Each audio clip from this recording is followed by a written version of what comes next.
सत्राजित नाम के यादव थे जिन्होंने सूर्य उपासना करके सूर्य मणि प्राप्त की, जो प्रतिदिन 8 भार सोना देती थी। अब इतनी प्रभुता इनको मिल गई, एक भार में 8 मन, माने 64 मन सोना उस मणि से झरता था। ऐसी वो अद्भुत मणि थी। अब ऐसी मणि प्राप्त हुई सत्राजित को, तो वो तो मद में अंधे हो गए। एक बार उस मणि को लेकर के भगवान की सुधर्मा सभा में आए। भगवान ने सत्राजित यादव को समझाया कि भैया देखो, इस धन की 3 गति हैं, अर्थ की, धन की 3 गति हैं।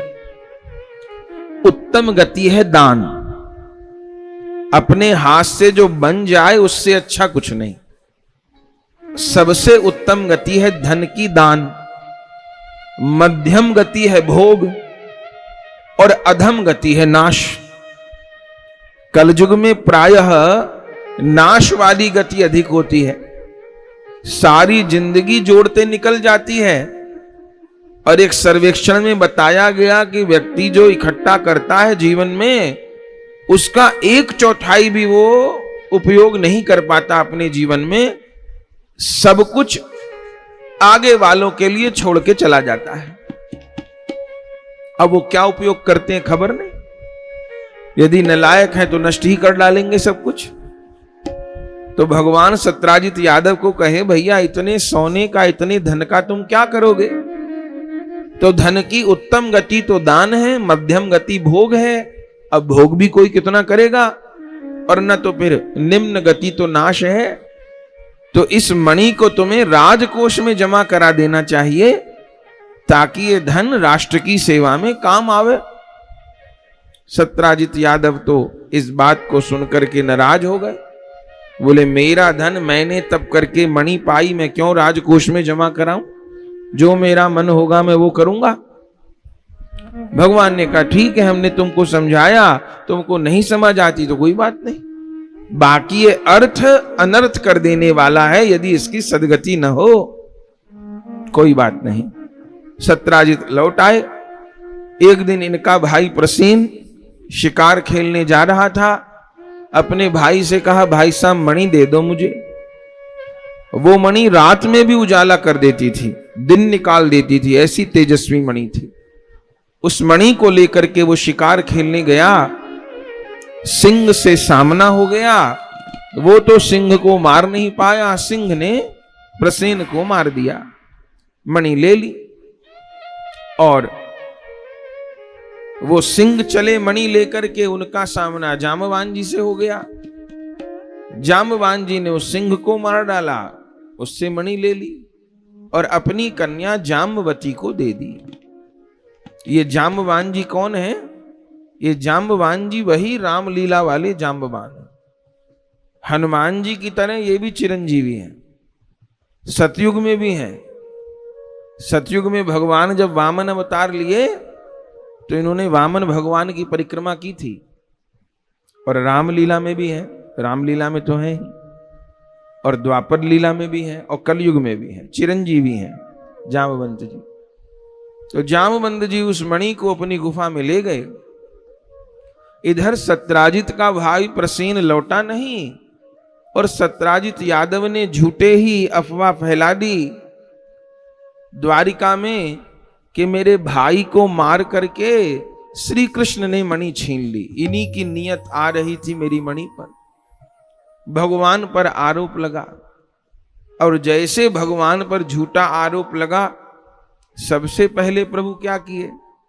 सबसे पहले प्रभु अपने पद का त्याग किए, सुधर्मा सभा में जाना छोड़ दिए। जैसे आज जहां से देश चलता है उसको लोकसभा, विधानसभा, राज्यसभा कहते हैं। भगवान के समय में उस सभा का नाम सुधर्मा सभा, जहां सब कुछ धर्म के अनुसार होता हो। जैसे प्रभु पे मिथ्या आरोप लगा, कोई आधार नहीं था, भगवान सबसे पहले सभा में जाना छोड़ दिए।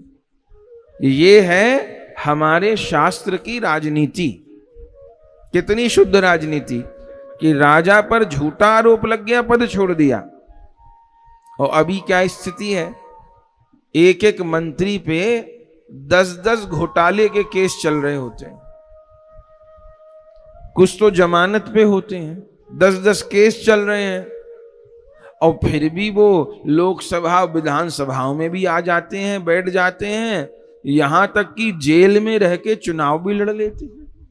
ये आज की राजनीति है। जब से हम लोग धर्मनिरपेक्ष हुए तब से हानि ही हानि हुई। अरे कभी कोई देश धर्मनिरपेक्ष नहीं होना चाहिए।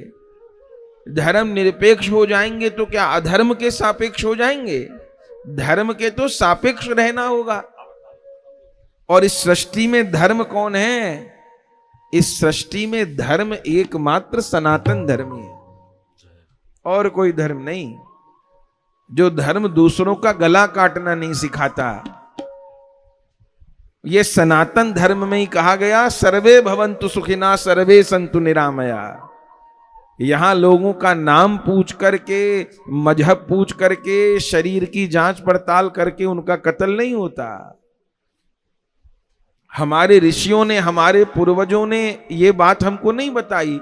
हमारे पूर्वजों ने हमको सिखाया, हमारे शास्त्र ने हमको सिखाया, सर्वे भवन्तु सुखिना, सब सुखी हो। सर्वे भवन्तु सुखिना सर्वे सन्तु निरामया, सब निरोगी हो, सबका कल्याण हो। हमारे शास्त्र ने हमको ये सिखाया।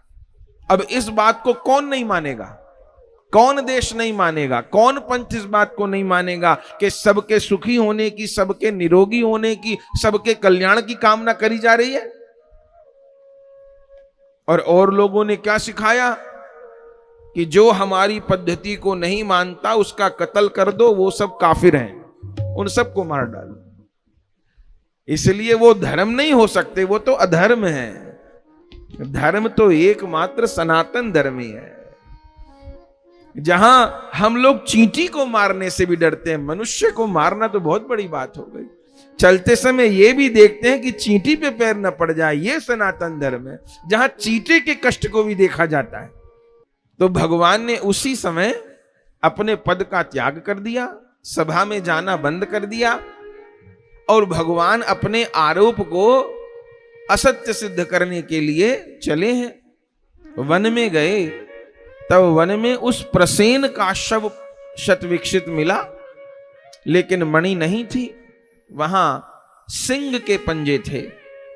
भगवान सिंह के पंजों को देखते चले तो सिंह का शव पड़ा मिला, रीछ के पंजे थे, जांबवान जी के पंजे थे। उनको देखते चले तो गुफा में प्रविष्ट हुए, जहां जाम्बवती मणि से खेल रही थी। भगवान मणि लेना चाहे, जाम्बवती रोई, इतने में जाम्बवान आ गए और टूट पड़े प्रभु पर, और भगवान के साथ भयानक युद्ध होने लग गया। 28 दिन तक भयानक युद्ध हुआ। भगवान ने जामवंत जी की नस नस चटका दी। जब मार खाते खाते उनको इतने दिन हो गए, अधमरे हो गए जामवान जी, तब हाथ जोड़ के प्रभु को कहे, प्रभु आप कौन हो पहले ये बताओ। भगवान ने कहा, जामवान तुम पहचान ही नहीं पाए? बोले पहचान नहीं पा रहा मैं आपको, लेकिन मेरी ऐसी दशा कोई सामान्य व्यक्ति तो बना नहीं सकता, आप हो कौन? तब श्री कृष्ण जामवान जी को श्री राम रूप के दर्शन कराए, और जैसे राम रूप के दर्शन कराए जामवान जी प्रणाम किए। बोले प्रभु आप पहले ही दर्शन करा देते, मैं अपने प्रभु से ही धक्का मुक्की कर रहा था, लड़ रहा था। भगवान कहे, जामवान जी आपकी अभिलाषा ये थी, श्री राम अवतार में मैंने आपसे पूछा था कि किसी बात की कमी तो नहीं, आपने कहा प्रभु मुझे लड़ने का मौका नहीं मिला। कैसे? जामवान जी ने कहा उस समय श्री राम को कि प्रभु आधे दैत्य तो हनुमान जी ने निपटा दिए, और बड़े बड़े सब आपने मार डाले, रावण कुंभकर्ण जैसे। हमको तो भिड़ने का कहीं मौका मिला नहीं, लड़ने का अवसर मिला नहीं। तो श्री राम ने कहा भाई कैसा योद्धा तुमको चाहिए? जामवान जी कहे भाई छोटे मोटे से लड़ने में तो हमें आनंद आएगा नहीं, या तो रावण जैसा मिलता, बोले रावण तो मर गया, या कोई आप जैसा मिलता, तब थोड़ी हमारी भुजा की खास दूर होती। भगवान ने कहा ठीक है। राम सदा सेवक रुचि राखी। राम जी अपने भक्त की हर रुचि को रखते हैं। भगवान ने कहा ठीक है, आगे तुम्हारी अभिलाषा पूर्ण करेंगे। तो आज कृष्ण रूप में जाम्बवान जी की ये अभिलाषा भगवान पूर्ण की है। जाम्बवान जी ने भगवान की स्तुति की, और जब मणि की बात आई तब जाम्बवान जी ने कहा प्रभु मैं मणि तो आपको दूंगा, लेकिन ऐसे नहीं दूंगा। तो कैसे दोगे? मेरी कन्या को आपको स्वीकार करना पड़ेगा। मैंने अपनी कन्या का कन्यादान नहीं किया था, आपसे बढ़िया वर तो कहां मिलेगा।